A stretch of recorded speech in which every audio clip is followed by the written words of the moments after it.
Nggak mungkin dia nggak nolong kamu. Nggak mungkin, saya berani jamin dia nggak mungkin. Cuma masalahnya kamu percaya nggak? Karena dia in the last minute loh.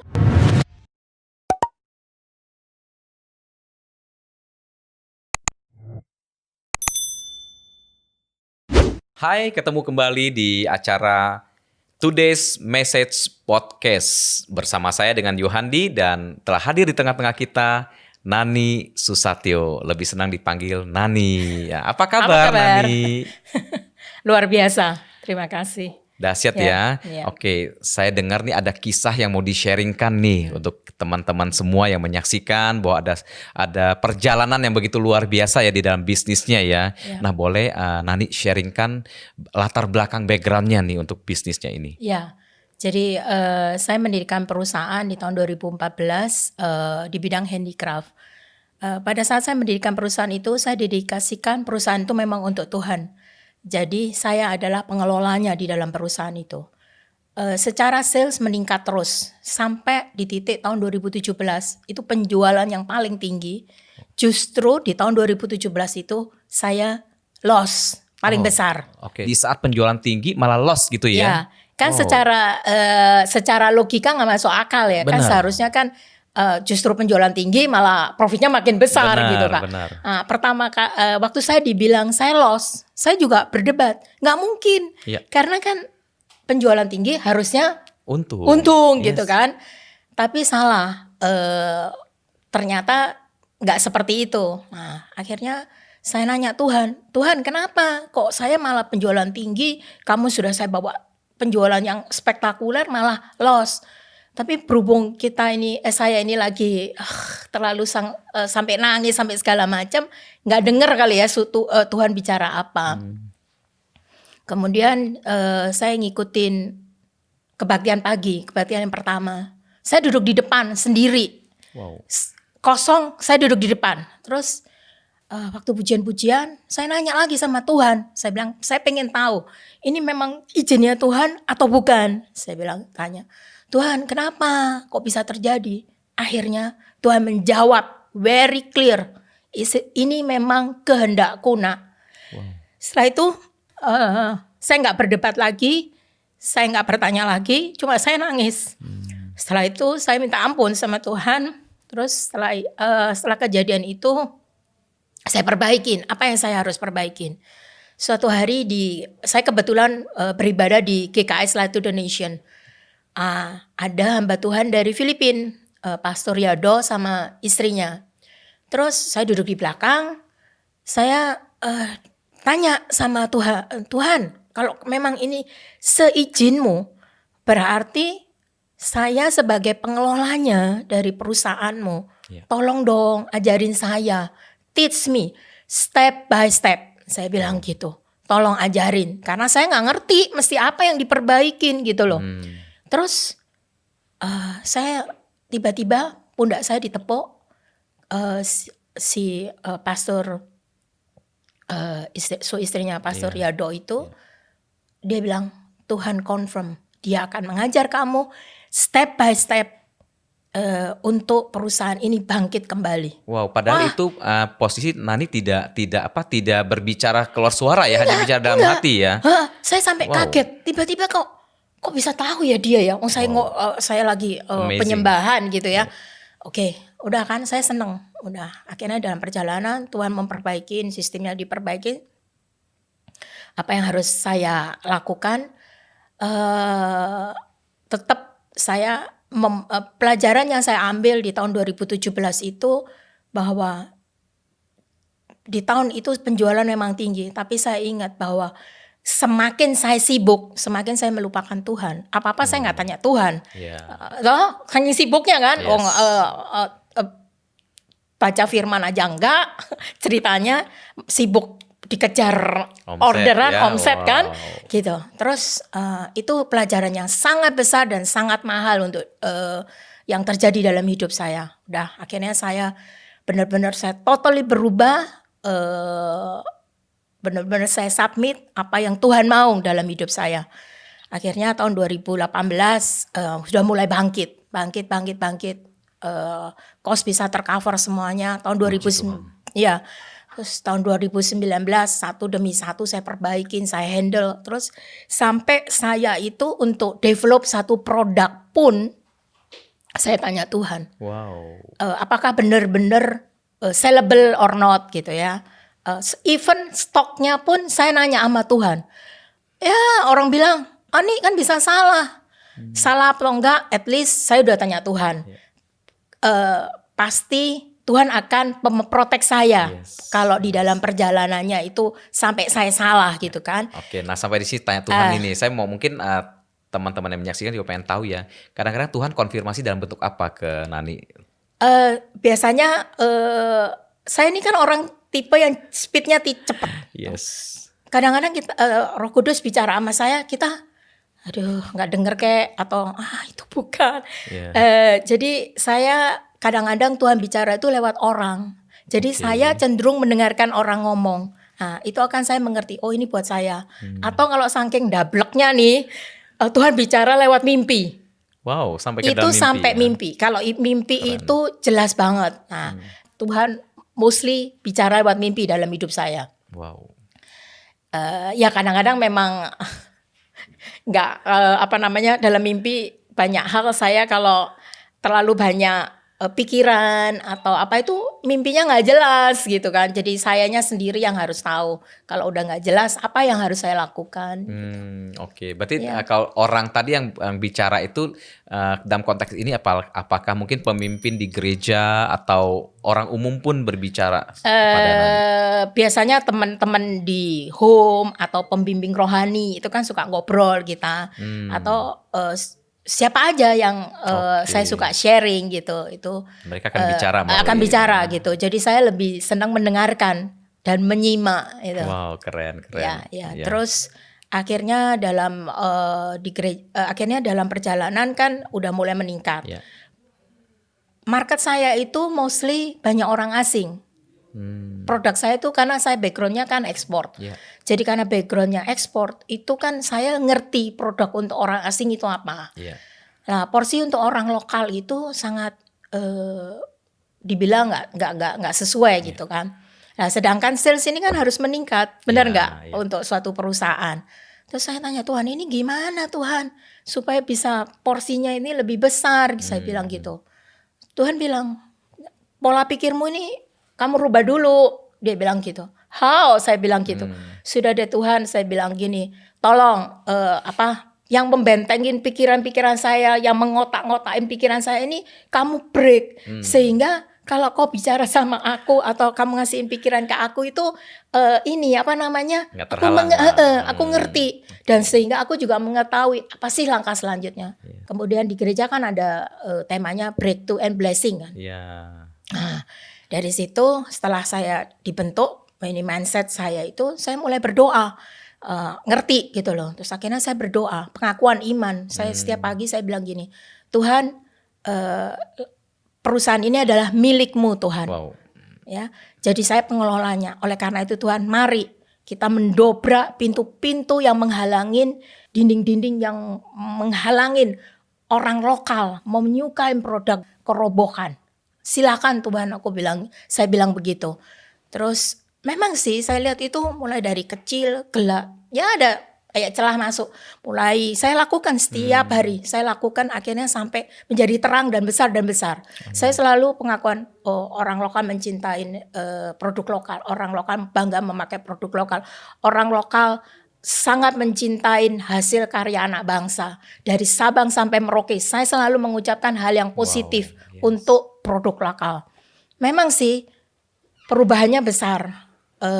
Di tengah pandemik itu mostly sampai sekarang market saya itu ya tweets 100% orang lokal yang belanja. Wow. Boleh percaya boleh enggak, tapi sekarang di tengah pandemik ini justru penjualan saya meningkat dibandingin sebelum pandemik. Wow. Setiap bulannya gitu loh. Dan itu adalah market lokal. Market lokal. Kan jadi saya gini, loh kok lucu ya. Dulu kan presentasinya lokal kan lebih kecil. Kok sekarang itu 100% gitu loh. Itu terjadi. Jadi betapa hebatnya Tuhan gitu loh. Dahsyatnya Tuhan. dan masih saya karena saya kan ikut home toh di gereja GKS Light Nation, sehingga kita ada buat kelompok berdoa bersama-sama gitu. Terus kita saling mendoakan. Terus ada yang ngingetin, andalkan Tuhan terus. Jadi itu yang menjadi pegangan saya sampai sekarang untuk develop produk, desain produk, stok produk, itu saya selalu tanya Tuhan. Sampai sedetail itunya gitu. Yes, wow. Ya. Luar biasa ya Nani ya, sharingnya nih saya lihat bagaimana tuh Tuhan begitu nyata di dalam hidupnya Nani gitu ya, sampai kadang berbicara melalui hambanya gitu ya, di saat ibadah tiba-tiba dia bisa datang menghampiri, ini Tuhan confirm dia mau mengajari engkau step by step. Itu luar biasa menurut saya ya.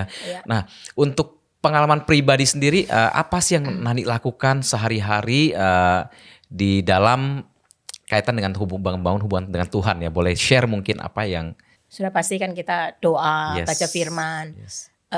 Karena saya ada di toko, saya suka tamu kan banyak. Jadi saya bisa sharing tentang kebaikan Tuhan. Kalau mereka datang menyaksikan langsung ya kepada klien-kliennya ya. Wow, keren. Terus sampai akhirnya sekarang lebih banyak orang, saya menyatakan masalahnya. Jadi nice ya, maksudnya enak gitulah. Maksudnya saya bisa memberikan solusi sesuai dengan firman yang saya sampai saat ini saya ketahuin gitu. Keren sekali. Jadi bisa jadi saluran berkat ya buat customer yang ngalami masalah, yang curhat ya kan. Bisa memberikan bisa memberikan tips gitu ya, bisa memberikan saran ya kan. Mendoakan based on firman ya. Wow, luar biasa, keren banget. Terus mungkin pertanyaan selanjutnya adalah bagaimana sih peran gereja terhadap pertumbuhan iman dan juga secara kerohaniannya dari Nani sendiri? Itu sangat besar sekali karena kalau di gereja itu kan kita punya komunitas, kita punya home, sehingga satu dengan yang lain itu bisa saling support. At least seminggu sekali kita kan home bersama-sama, kita punya masalah kita didoain, kita sharing, itu sangat-sangat membantu sih. Jadi saya kalau ketemu teman yang seiman, saya bilang kamu mesti ikut. Jadi at least kita kalau, apalagi saya orang bisnis toh, kadang-kadang suka miring-miring dikit lah. Walaupun baca firman, walaupun doa, tapi sebenarnya kan nggak boleh gitu. Tapi at least kalau kita tinggal di dalam satu home, diluruskan lagi ya. At least mau mengslet, mau miring itu masih ada rambu-rambu ya. Iya kan? Ada balik lagi gitu ya ke jalurnya gitu. Jadi nggak miring-miring amat. Iya sih.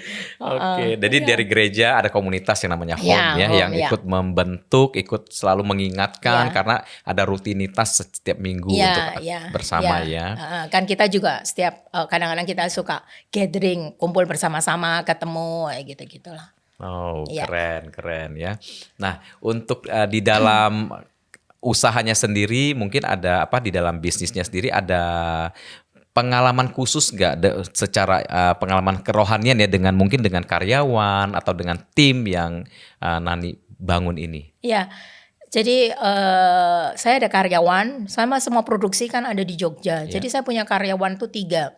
Saya selalu mendoakan buat mereka gitu ya, dari keluarganya, dari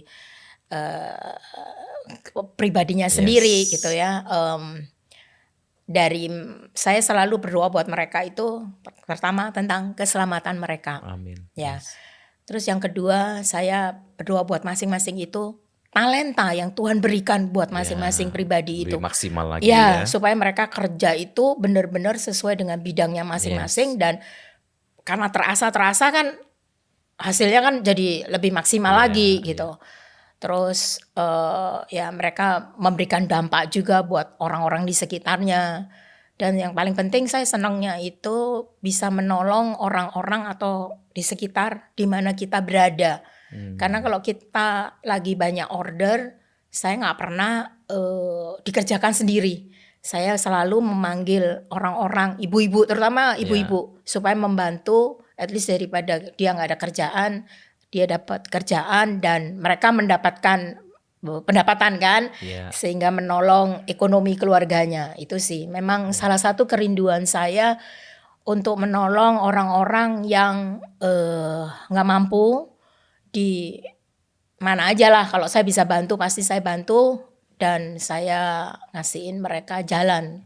Karena saya ada kesempatan, saya mempunyai pengalaman di bidang itu kan cukup banyak. Jadi artinya usaha yang Nani rintis ini sedikit banyak sudah membawa dampak lah ya, minimal buat karyawan dan keluarga, mungkin lingkungan sekitar juga sudah membawa dampak, karena memang dari awal Nani sudah katakan bahwa bisnis ini adalah miliknya Tuhan. Nah, Nani ada pengelolanya saja. Betul seperti itu ya. Betul, confirm. Confirm, wow, dahsyat, keren ya. Sekarang kita mungkin sedikit update dengan kondisi pandemi ya pastinya ya. Nah dari awal Maret sampai di bulan sekarang nih bulan September gitu ya, ada titik kritis di mana sih pada saat pandemi itu yang mungkin sempat menggoyahkan imannya Nani? Sebenarnya kalau ngomong iman, saya masalah di dalam pandemi saya nggak merasa takut, nggak. Saya dari bulan Maret itu begitu pandemik, Tuhan bisa kirim orang. Kamu mesti ngelakuin ini loh. Saya jualan masker. Saya jualan masker. Saya jualan masker itu sampai luar pulau. Saya sampai juga heran kok ada sih orang. Masker apa? Masker medis yang masker, biasa? Bukan, masker kain. Masker kain. Tapi kainnya itu yang mainnya itu saya nggak yang 1-2 biji. Saya yang untuk perusahaan-perusahaan gitu loh. Corporate sampai corporate ya. Jadi saya juga nggak ngerti kok ada orang ngomong sama saya, nih kenapa lu nggak jualan masker ya? Hah, masker? Aku bilang, oh ya. Tapi saya merasa orang tuh Tuhan bicara melalui orang Tuhan itu. Kirim lah ya. Dan saya punya source yang partner yang membuat kayak gitu. Terus akhirnya kok jadi apa sih? Jadi penjual masker lah sampai ke pulau-pulau, ke corporate itu. Dan dari penjualan masker setelah dievaluasi kan, loh, kok besar banget ya, kok bisa di luar pikiran gitu. Jadi kalau Tuhan yang menuntun kita dan kita mau melakukannya, itu memang di luar pikiran kita hasilnya gitu. Memang sih awal gini, hah, jual masker? Apa ya itu ya Mas? Ya kita ngerti masker tapi kok kayaknya nggak core bisnisnya Nani lah gitu ya, kok masuk ke masker gitu masker ya. Gitu loh ya. Tapi balik lagi ternyata memang ada hubungan dengan Tuhan, ada bagaimana keintiman kita, bagaimana kita peka gitu ya. Ketika kita merespon langsung kayaknya ada breakthrough ya bersama Tuhan. Sama tunduk tuh. Submit ya. Submit sama kemauan Tuhan. Wow. Ya itu amazing kalau saya bilang bisa. Sampai sekarang terus akhirnya dari itu terus saya jualan masker yang piece by piece karena udah sekarang retail lah ya, tadinya corporate kan retail. Terus ya udah masih jalan gitu. Amazing lah, Tuhan sangat luar biasa ya. Jadi saya nggak merasa pandemik ini iman saya goyah, enggak, karena saya cuma nurut sama Tuhan. Oh ya, jalanin aja gitu loh. Keren. Saya cuma jalanin lah, ternyata kok amazing. Jadi apa yang mesti dikhawatirkan kita gitu ya. Dikhawatirkan gitu loh. Keren. Jadi kalau kita khawatir ya salah. Masalahnya mau nggak sih kita tanya sama Tuhan. Kadang-kadang kan kita males toh. Betul. Kadang dikasih tahu juga mungkin nggak respon, nggak peka ya kan, nggak mau tunduk ya dablek. Kan. Dablek. Betul. Saya kan bisnisnya souvenir tadi, handicraft kan. Kenapa jadi masker gitu kalau bagi sebagian orang dablek tadi kan gitu loh. Tapi karena Nani mau merespon, mau submit, lakukan aja gitu loh ya kan. Karena Tuhan bisa kirimkan kan apa aja bentuknya untuk membentuk kita gitu, memberkati kita gitu ya. Betul. Kadang-kadang gini juga. Yang lucu lagi, kadang-kadang kita di toko gitu. Ini kok nggak ada yang datang ya, dari pagi sampai mau tutup nggak ada yang datang nih. Bener nggak sih Tuhan? Lu kan saya bilang, saya kalau sama Tuhan itu seperti teman. Jadi, nah Tuhan, ini gimana nih? Kok nggak ada yang datang? Tuhan tidak pernah terlambat menolong kita. Amin. Itu sudah pasti. Saya buktiin. Nggak sekali 2 kali. Apa yang terjadi? Datang. Mau tutup tuh datang 1 orang atau 2 orang. 1 orang biasanya sama temennya. Dan dia memborong semua yang ada di toko. Puji Tuhan. Wow. Jadi saya bilang ikut Tuhan itu ya gimana lah. Iya kan? Betul. Memang dia ajaib ya. Kadang Tuhan kita itu kan memang mungkin ya ikut Tuhan tuh banyak lah istilahnya tuh dinamikanya gitu ya. Kita mau mengikuti nggak dinamikanya Tuhan gitu ya. Jadi menikmatin gitu. Kadang gini ya. Dan sekarang di tengah pandemik ini kita juga perlu menolong orang kan. Kadang-kadang kan nggak semua orang bukan beruntung sih. mungkin dia nggak ngerti gitu loh bahwa Tuhan itu ada, Ya. Tuhan itu nyata, Tuhan itu nolong kita gitu. Nah itu yang sedang saya kerjakan sih untuk nolong mereka ya begitu. Saya misalnya di toko gitu kan nggak ada, saya kan ada yang orang yang datang bilang saya nggak punya inilah, saya nggak, terus ya udah kamu punya apa? Saya bilang gitu. Oh punya kepandaian apa yang bisa saya bantu? Ya udah. Oh sekarang pandemik nih, kamu buat itu dong, buat rantainya ini kan, kan kalau kita pakai masker lama-lama ada kalungnya. Ada kalungnya itu loh yang panjang kan. Terus apalagi ibu-ibu pakai masker, dilepas, hilang, lupa kemana. Keliling-keliling. Terus akhirnya dia pakai itu aja. Ternyata permintaannya tinggi gitu loh. At least kan menolong dia. Ya dalam arti bukan menolong sampai wow. Tapi at least buat dia makan sehari-hari ya. Idea dari Nani bahwa bikin kalung, mereka yang bikin, akhirnya mereka juga jualan. Wow. Terus kan banyak orang yang at least kan ya kalau mau besar-besar amat ya enggak. Tapi at least kan dia bisa makan di tengah pandemik ini bisa gitu bertahan loh. Lah minimal, bisa bertahan ya. Kayak begitu sih ya. Jadi saya belajar bahwa apa yang setiap orang yang dikirim buat kita, siapapun, kalau memang kita bisa tolong, pasti kita harus tolong. Mungkin tidak hanya sekedar materi, tapi sekedar ide, sekedar nasihat pun itu menolong mereka gitu ya. Tapi saya lebih nggak suka sih kalau materi ya, karena bagi saya begini, kalau materi dalam sekejap dia bisa hilang, tapi kalau kita dia punya talenta dan kita arahkan, nggak ada kata yang nggak mungkin. Biasanya kan saya nolong, saya nggak cuma nolong, saya pasti mendoakan dia, ya supaya mereka bisa mendapatkan selain hanya berkat secara jasmani pun mereka mendapatkan keselamatan secara kehidupan yang kekal itu ya. Wow, keren. Saya sampai merinding nih. Gitu. Ini. Nah, Nani mungkin boleh share ya teman-teman yang menyaksikan ya kan, mungkin ada di antara yang menyaksikan ini ada yang sedang mengalami pergumulan ya kan, mengalami suatu kendala lah dalam hidupnya dia ya. Mungkin boleh ada kasih pesan-pesan yang bisa menguatkan teman-teman di luar sana. Gini, kalau kita ikut Tuhan jangan setengah-setengah, habis-habisan gitu. Karena kalau kaki kita di kiri enggak, di kanan enggak, bingung akhirnya apa yang mesti kita lakukan. Karena ikut Tuhan basah-basah. Jadi kalau kita berenang jangan cuma setengah, tenggelamlah sekalian gitu loh.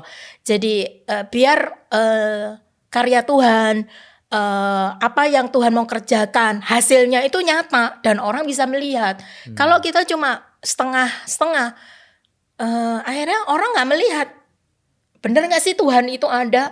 Akhirnya begitu masalah begitu besarnya, akhirnya bingung. Akhirnya lebih meninggalkan Tuhan daripada ikut Tuhan gitu. Itu sih prinsip saya.